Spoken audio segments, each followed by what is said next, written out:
नमस्कार दोस्तों, मैं सीताराम शर्मा हिंदी एंड संस्कृत क्लासेज में आपका स्वागत है।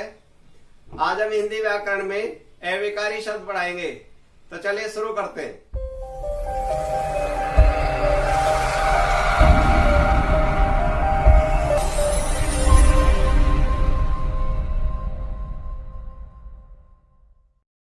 शब्द दोस्तों, विकार के आधार पर शब्द दो प्रकार का होते हैं। पहला होता है विकारी शब्द। विकारी शब्द वह शब्द होता है जिन शब्दों का लिंग और वचन परिवर्तित हो जाते हैं, वे विकारी शब्द होते हैं। यानी लिंग दो प्रकार का होते हैं, वचन भी दो प्रकार का होते हैं। जैसे राम, ये पुल्लिंग है, अब इसमें हमने आ की मात्रा लगाई और एक वचन है, तो ये बन गया रामा, स्त्रीलिंग बन गया, ये तो चेंज हो गया। विकारी शब्द होते हैं वो हमेशा लिंग और वचन बदल जाते हैं। एक वचन से बहुवचन बन जाता है, पुल्लिंग से स्त्रीलिंग बन जाता है। जैसे लड़का, ये पुल्लिंग है, एक वचन है, अब यहाँ पर हमने ई की मात्रा लगाई, ये लड़की हो गया। अब यहाँ पर ये हो गया, स्त्रीलिंग बन गया, ओ की मात्रा लगा देते तो अब ये एक वचन से बहुवचन बन गया, ये तो चेंज हो गया। पुस्तक एक वचन है, एक की मात्रा लगा देते तो ये बहुवचन बन गया, ये चेंज हो गया। विकारी शब्द हमेशा आंखों से दिखाई देते, उसको स्पर्श कर लेते, पकड़ लेते, काम में ले लेते, वो सारे के सारे विकारी शब्द होते। और दूसरा वाला होता है अविकारी शब्द। विकारी शब्द भी चार प्रकार के होते हैं, संज्ञा, सर्वनाम, विशेषण, क्रिया। और अविकारी शब्द होते, उसकी परिभाषा है जिन शब्दों का लिंग और वचन परिवर्तित नहीं होता हो, वे अविकारी शब्द होते हैं। अविकारी शब्द ऐसे होते हैं वो हमको दिखाई नहीं देती, न उसको पकड़ सकते, न स्पर्श कर सकते, केवल महसूस किया जाता है। और ये वाले भी चार प्रकार के होते हैं। क्रिया, पहला होता है क्रिया विशेषण, दूसरा होता है संबंध बोधक, तीसरा होता है समुच्चय बोधक, चौथा होता है विस्मय बोधक। अब यहाँ देख लीजिए, जो क्रिया विशेषण अव्यय होते हैं यानी अविकारी शब्द होते हैं, वो दिखाई नहीं देती। जैसे आपके सामने मान लीजिए राम है, वो दिखाई दे जाएगा, लड़का दिखाई दे जाएगा, लेकिन सुबह है वो दिखाई देती है क्या? ना उसको पकड़ सकते, ना उसको काउंटिंग कर सकते, तो ये अविकारी है। जैसे रात्रि, रात्रि को पकड़ नहीं सकते, जैसे आ जाता है वहां, इसको पकड़ नहीं सकती। अगर इसमें ना एक वचन है, ना बहुवचन है, ना पुल्लिंग और ना स्त्रीलिंग है, तो अविकारी शब्द होते हैं वो दोस्तों चार प्रकार का होता है। पहला वाला होता है क्रिया विशेषण हुए। क्रिया विशेषण किसे कहते हैं? क्रिया की विशेषता बताए जाने वाले शब्दों को क्रिया विशेषण कहते हैं। यानी क्रिया की विशेषता बताए जाने वाले शब्दों को क्रिया विशेषण कहते हैं। क्रिया विशेषण चार प्रकार के होते हैं। पहला वाला होता है कालवाचक, यानी कालवाचक क्रिया विशेषण वहां होती है जिसमें किसी क्रिया के होने के समय का बोध हो, वहां कालवाचक क्रिया विशेषण होती है। जैसे सुबह, ध्यान दीजिए दोस्तों, कालवाचक क्रिया विशेषण के जितने भी उदाहरण है, उन उदाहरणों का प्रश्नवाचक कब शब्द लगा के देख लो, अगर उत्तर उसी में मिल जाता है तो वह हमेशा कालवाचक क्रिया विशेषण होती है। जैसे बच्चा कब आया? सुबह। जैसे आप कब जाओगे? दोपहर। आप कब आओगे? सायंकाल। आप कब आए? आज। बच्चा कब गया था? कल। जैसे कल कौन, यानी परसों कौन आएगा, यानी इसमें हम कब का प्रयोग कर देंगे।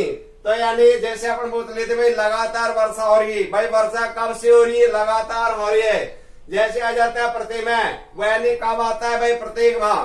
तो हमारा कालवाचक क्रिया विशेषण है, उसमें दोस्तों वाक्य में, यानी ये वाला है जो कब प्रश्नवाचक शब्द है, वो लगा के देख लो, हमेशा उत्तर मिलते ही, और उस वाले को कालवाचक क्रिया विशेषण कहते हैं।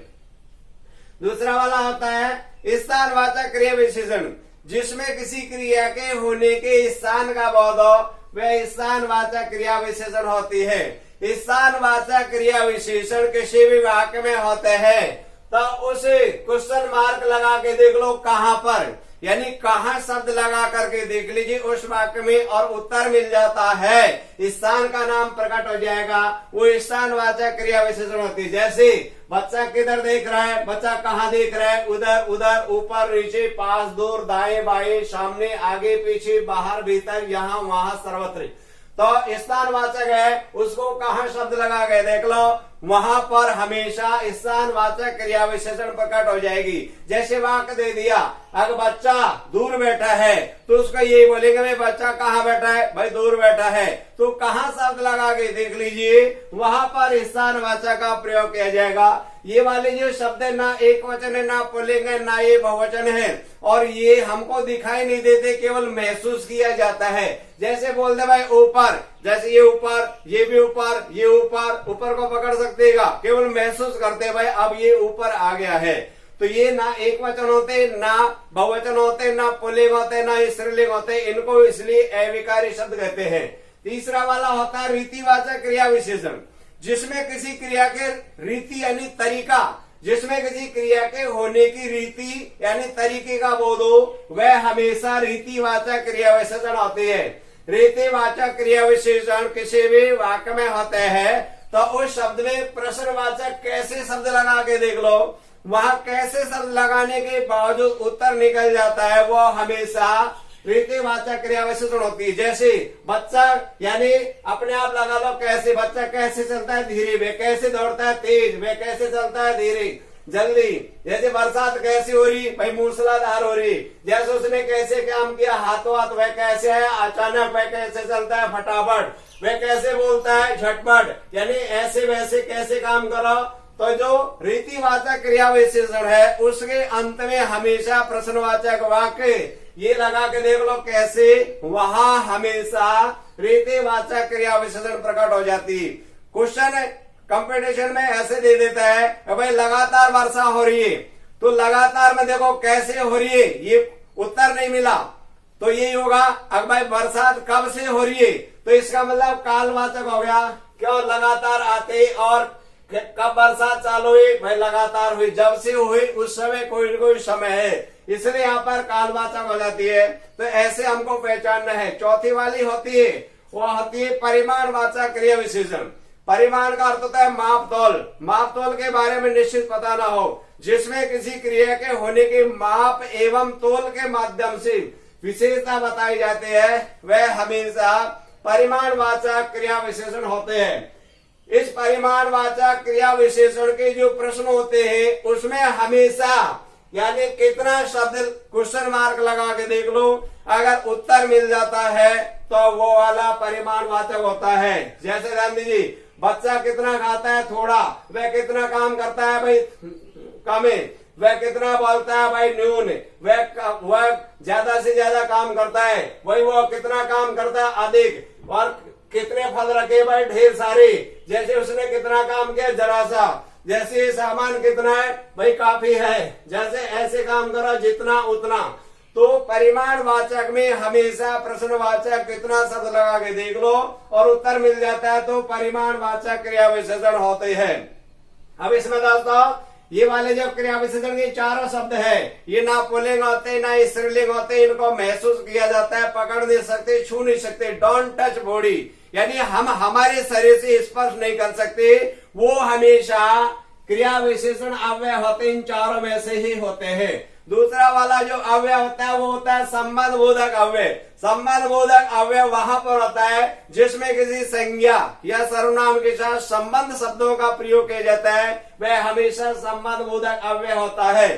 संबंध बोधक अव्यय कैसे पहचानेंगे, जैसे जैसे कहीं पर भी किसी वाक्य में का, के, रा, रे, ना, ने, सा, से, इन शब्दों का प्रयोग किया जाता है, वहां पर हमेशा संबंध बोधक अव्यय होता है। बिल्कुल नॉर्मल नहीं आएगा। जैसे राम का भाई श्याम में कहा गया, जैसे राजा दशरथ की 3 रानियां है, संबंध आ गया दशरथ और रानी का। जैसे राजस्थान की राजधानी जयपुर है, तो यानी किया गया मेरा भारत महान है। जैसे जितना पढ़ोगे उतनी सफलता मिलेगी, यानी जैसा देश वैसा वेद, ये किसी दूसरे शब्द के साथ में जुड़े हुए भी होते हैं। जैसे जिसकी लाठी उसके भैंस, जितना पढ़ोगे उतनी सफलता मिलेगी। जैसा देश वैसा वेद, जैसी तेरी घोघरी वैसे तेरे गीत, जैसी करनी वैसी भरनी।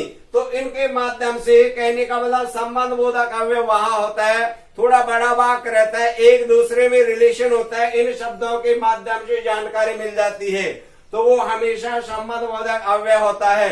चौथा वाला होता है वो होता है समुच्चयबोधक अव्यय। समुच्चयबोधक अव्यय वहां होता है दो वाक्यों को परस्पर जोड़ने के लिए जिन अव्यय शब्दों का प्रयोग किया जाता है वह हमेशा संबंध बोधक अव्यय होता है।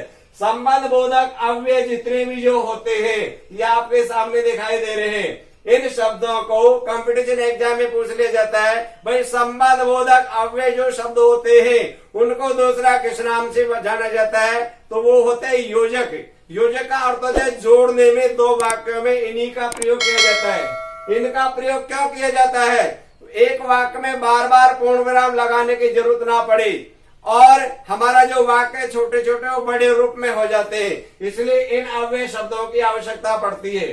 तो ध्यान दीजिए दोस्तों, ये आपके सामने दिखाई दे रहे, जैसे जो का प्रयोग कर देंगे, वह कौन थी जो मुस्कुरा कर चलेगी, जैसे पढ़ते तो सुख पाते, सुना है कि प्रधानमंत्री जयपुर पहुंच रहे हैं, जो ही विद्यालय पहुंचे त्यों ही परीक्षा प्रारंभ होगी। ये जोड़े के शब्द होते, जब तक सफलता नहीं मिले तब तक परिश्रम करते रहो, जहां तक हो सके वहां तक अच्छे कार्य करो, जैसे हम घर पहुंचे वैसे वर्षा चालू होगी। यानी एक सेना का सैनिक अपने प्राणों को चाहे बाजी लगाओ फिर भी अपने सीमा की सुरक्षा करता है, जैसे वे बहुत मेहनत करके और बल्कि अपने सफलता के सीढ़ी पर पहुंच गया।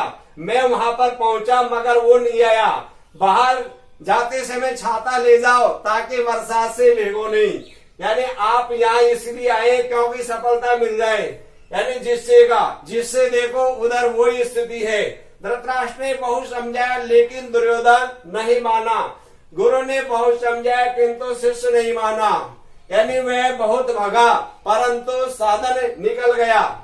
और का प्रयोग हिंदू मंदिर जाते और सिख गुरुद्वारे जाते हैं, जैसे आप ठंडा पियोगे अथवा गर्म, ये आम कच्चा है इसलिए खट्टा है, जैसे ये आम कच्चा है फिर भी मीठा है। तो यानी एक वाक्य को दूसरे वाक्य से जोड़ते समय बार बार पूर्ण विराम लगाने की आवश्यकता नहीं पड़ी, इसलिए समुच्चयबोधक अव्यय का प्रयोग किया जाता है।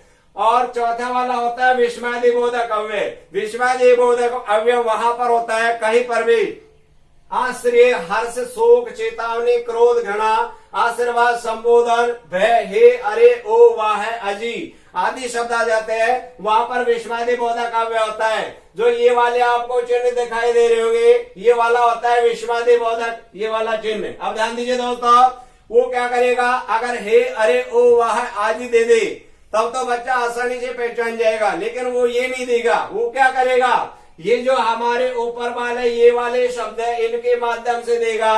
तो अपन को ये देखना है कहीं पर भी आश्चर्य की बात हो वहां पर भी विस्मयादि बोधक, जैसे मौसम कितना सुहावना है, जैसे हर्ष की बात दे दे, बच्चा बड़ा मुस्कुराहट वाला है, जैसे शोक, प्रभु ये क्या कर दिया, जैसे चेतावनी यानी सावधान आगे कोरोना का मरीज खड़ा है, जैसे क्रोध दुष्टजनों यहाँ से निकल जाओ, जैसे घृणा जैसे आ जाता है छे छे यहाँ कितने मक्खियां भिनभिना रही है, जैसे आ जाता है आशीर्वाद चिरंजीव रहो, दूधो ना पोता भलो, सदा स्वागत रहो।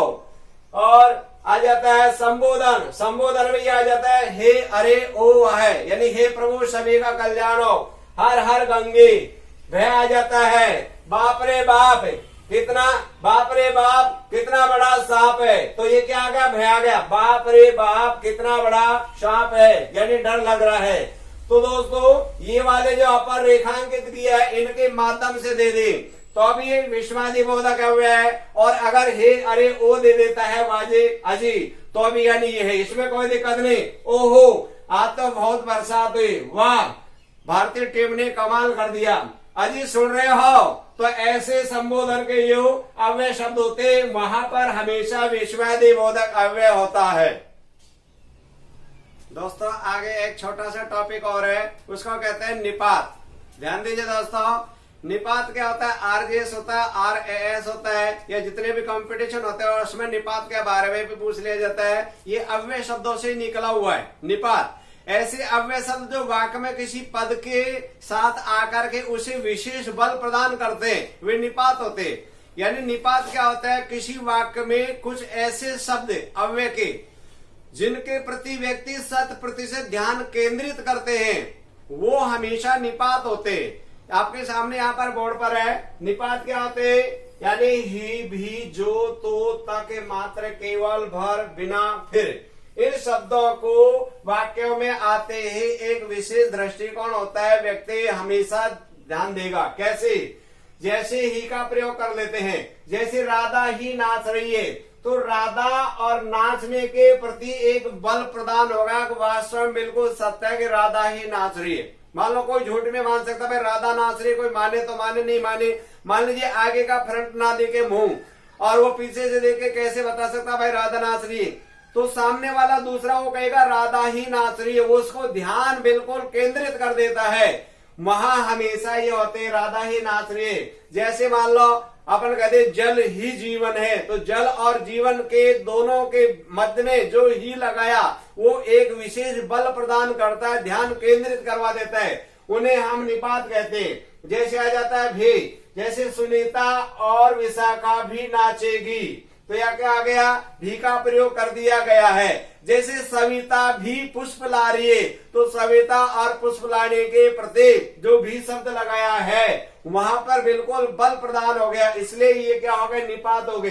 कंपटीशन एग्जाम में ऐसे पूछ लिया जाता है, यही वाक्य दे दिया राधा ही नाच रही है। मान ली राधा ए है, ही बे, नाच से और रही है, ये दे दिया, और पूछ ले निम्न वाक्य में निपात है, तो निपात ये वाले जो थे किसी भी वाक्य में ये दिखाई दे जाए वे निपात होते, तो इसमें कौन सा आएगा? ही, तो इसका उत्तर होगा ही।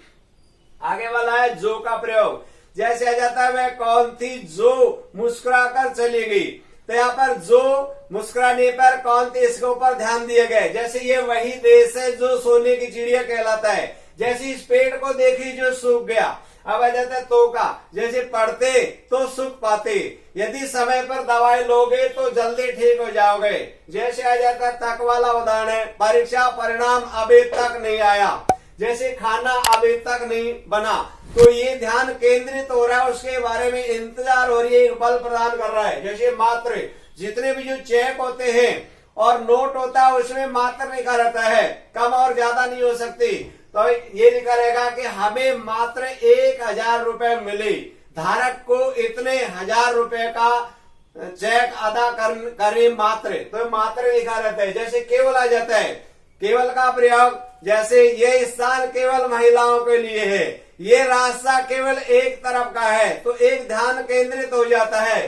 जैसे आ जाता है भर, जैसे आ जाता है ये जीवन भर के पूंजी है, जैसे आ जाता है पेट भर भोजन करो। अब आ जाता है बिना, बिना का प्रयोग, जैसे आ जाता है कि विद्या के बिना जीवन व्यर्थ है, जैसे धर्म के बिना मुक्ति नहीं होती, तो बिना के माध्यम से एक विशेष बल प्रदान हो गया। जैसे फिर का प्रयोग हो गया, अब फिर कब मिलोगे, फिर आपके दर्शन कब होंगे, तो यहाँ पर ये वाले जो टॉपिक है वो होते हैं निपात। तो इस प्रकार से दोस्तों निपात भी अव्यय शब्दों में से ही निकला हुआ है। जो आपको इस टॉपिक में अव्यय बताए थे वो तो है, उनके अलावा उन्हीं में से कुछ शब्द निकले हैं, वो ये वाले होते निपात।